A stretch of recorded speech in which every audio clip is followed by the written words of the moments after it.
Alors, bonjour à ce vidéo sur les modes de scrutin du cours de mathématiques de CST5.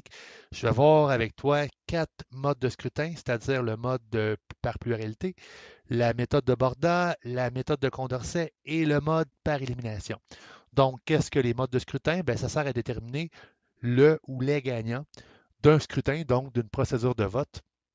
Dans ce cas-là, je me trouve à avoir, je vais prendre le même exemple partout. Je me trouve à avoir un exemple où ce que j'ai fait voter 9 personnes selon quatre choix différents. Alors, les 9 personnes avaient voté dans un ordre de préférence de ce qu'elles aimaient le plus à ce qu'elles aimaient le moins. Donc, par exemple, si la personne préférait le choix A en premier, ben, la personne a marqué A. Si son deuxième choix préféré, c'était D, ben, elle a voté D en deuxième, C en troisième, plutôt B en troisième et C en dernier. Donc, et ainsi de suite pour les 9 personnes qui ont voté. Je vais commencer donc par la première méthode qui est la plus facile, la méthode par pluralité. Ben, la méthode par pluralité, ça se trouve à tout simplement déterminer euh, quel élément de vote, donc quel vote a obtenu le plus de votes de première position. Donc, dans ce cas-là, on a juste à compter. Alors, A est arrivé 2 fois en première position, B est arrivé 1 fois en première position, C est arrivé 2 fois en première position. Et finalement, D est arrivé 4 fois en première position. Alors, le grand vainqueur, c'est D pour la méthode de pluralité. Passons maintenant à la deuxième méthode, qui est la méthode de Borda.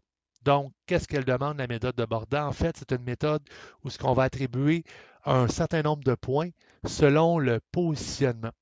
Alors, dans ce cas-là, par exemple, je pourrais donner 10 points pour un vote de première position, 5 points pour un vote de deuxième position, 3 points pour un vote de troisième position et finalement 2 points pour un vote de dernière position.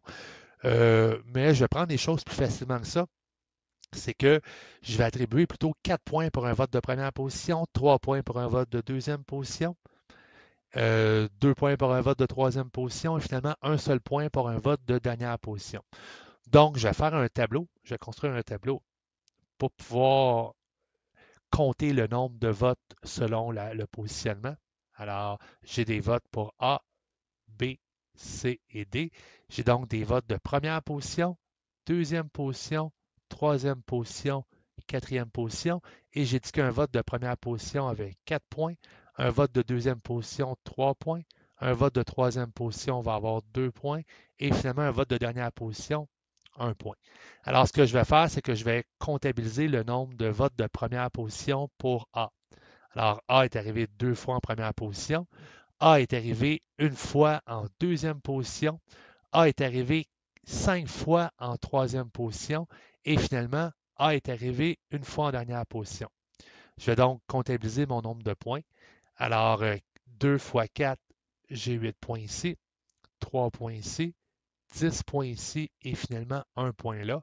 Alors, j'additionne mon total de points. J'arrive donc à 8 plus 3, 11, plus 10, 21, plus 1, ça donne donc 22 points pour le candidat A ou pour le choix A. Pour le choix B, je refais la même affaire. Donc, B a eu un vote de première position. B se trouve à avoir 3 votes de deuxième position. B se trouve à avoir 3 votes de troisième position. Et finalement, B n'a que 2 votes de deuxième position. Encore une fois, je vais faire ma multiplication. Donc, un vote de première position à 4 points, ça donne 4 points. 3 votes de deuxième position à 3 points chaque, j'ai 9 points. 3 votes de troisième position, 2 points chaque, 6 points.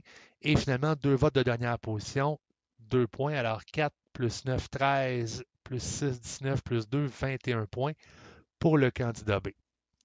Maintenant, le candidat C se trouve à avoir, lui, 2 votes de première position, a 4 votes de deuxième position, n'a pas de vote de troisième position et a 3 votes de dernière position. Alors, je vais faire le même calcul. Alors, ici, 8 points, ici, 12 points et ici, 3 points. Alors, j'arrive à un total de 23 points pour le candidat C.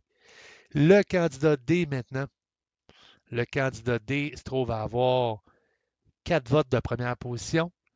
Il a un vote de deuxième position, Le candidat D se trouve à avoir un vote de troisième position et finalement, il a 3 votes de dernière position. Alors, 4 fois 4, 16 points, plus 3 points, plus 2 points, plus 3 points. On va arriver à 19, 21, 24 points. Alors, le grand gagnant sera le candidat D. Maintenant, allons-y pour la méthode de Condorcet qui consiste à faire des combats 2 à 2. Qu'est-ce que des combats 2 à 2? Ben, c'est fort simple. C'est que, par exemple, je pourrais prendre le candidat A versus le candidat B et regarder combien de fois le A est arrivé avant le B. Donc, qu'est-ce que ça veut dire? Ben, ça veut dire ici, dans ce vote-là, A est arrivé avant B. Donc, A a gagné. Alors, je vais tout simplement compter le nombre de fois que A a gagné sur B.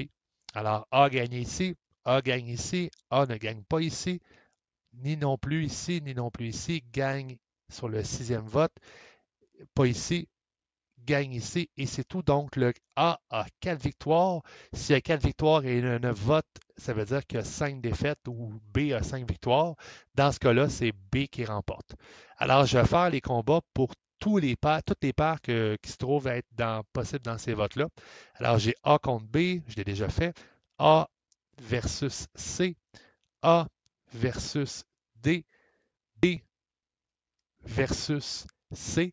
Je ne referai pas B versus A parce que A a déjà été perdant contre B, donc ça se donnerait le même résultat. Ça ferait gagner B de toute façon. Ça ferait dans le fond répéter l'exercice. Ça ferait juste que tu travaillerais pour rien. Je vais faire maintenant B versus D et finalement C versus D. Donc, je recommence toutes mes observations. Changer de couleur, ça va aller mieux. Alors maintenant, A contre C, A gagne une fois, 2 fois, 3 fois, 4 fois. Donc, A gagne 4 fois. Ça veut dire que C gagne 5 fois, le vainqueur C. A maintenant contre D. Alors, A gagne une fois, 2 fois, 3 fois, 4 fois, 5 fois. Alors, A gagne 5 fois, D gagne 4 fois, vainqueur A. Maintenant, je vais aller voir B contre C.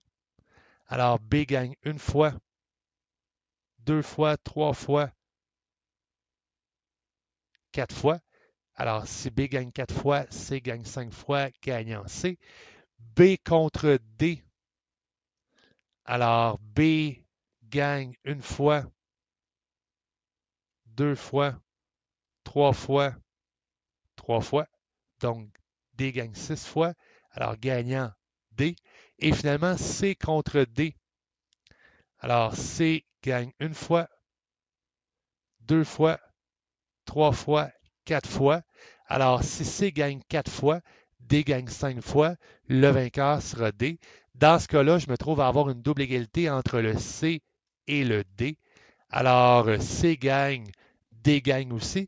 Dans ce cas-là, ce que je vais faire, c'est que je vais aller voir qui a le plus de votes de première position. Et c'est D qui a le plus de votes de première position dans le cas d'un bris d'égalité. Alors, le gagnant, dans ce cas-là, ça va être D. Maintenant, allons voir le dernier mode de scrutin qui est le mode par élimination. Le mode par élimination consiste à trouver s'il n'y a pas un candidat qui gagne par majorité. Donc, quand on parle de majorité, on parle de 50% des votes. 50% des votes, ici, ça se trouve à être 5 votes sur les 9. Donc, j'ai aucun candidat qui remporte l'élection avec 5 votes de première position et plus. Alors, je vais éliminer le candidat qui a le moins de votes de première position, c'est-à-dire que je vais éliminer le candidat B. Alors, le B a le moins de votes de première position. Si j'élimine le B partout, qu'est-ce que ça signifie? Ça signifie qu'ici, à cet endroit-là, le C maintenant va avoir son vote de première position. Alors, le A en tout a 2 votes de première position. Le C a maintenant 3 votes de première position et le D a toujours 4 votes de première position. Donc, je vais encore éliminer le candidat qui a le moins de votes en ce moment. Donc, je vais éliminer le A. Donc, j'élimine le A partout.